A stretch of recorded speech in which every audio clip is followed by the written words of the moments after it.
Good afternoon, church. Just coming to you with a word today about our identity.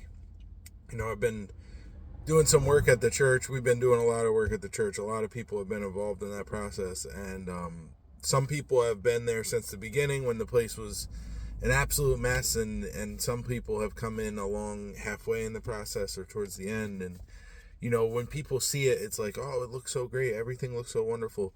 And when you've been a part of the process since the beginning, you still see all the little intricate things, all the little tiny things that still need to be fixed because you kind of remember that first picture of what it looked like at first.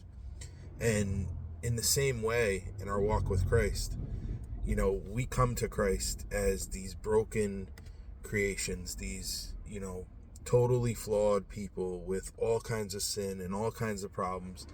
And the word says in a moment that we're transformed, that we are made righteous, holy, and redeemed.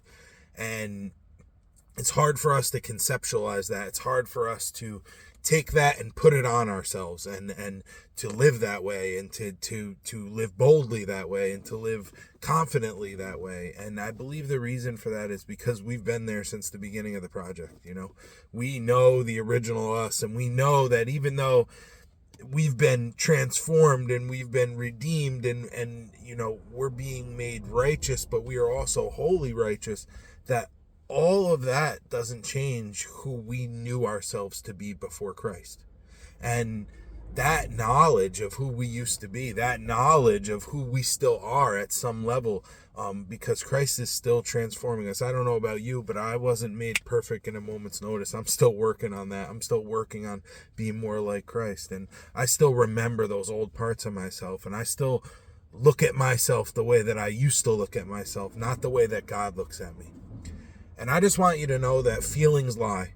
When you look at yourself in the mirror, when you feel those things, when you don't feel like you add up, when you don't feel like you measure up, when you don't feel like those things about you are true, the things that God says about you, the things that he says about your identity, that feelings lie.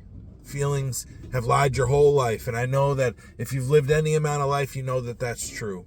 But God's word does not lie. And he calls us righteous, holy, and redeemed. And he says that we are his inheritance, that he loves us, that he sent his son to die for us, and that there's nothing that he wouldn't do to show us how much he loves us and to continue to mold and craft our situation and the beginning and the end and everything in between, so that all things would work together for the good of those who love him and are called according to his purpose. And that's you, church. And your word doesn't lie. And you are holy, righteous, and redeemed, regardless of how you feel today.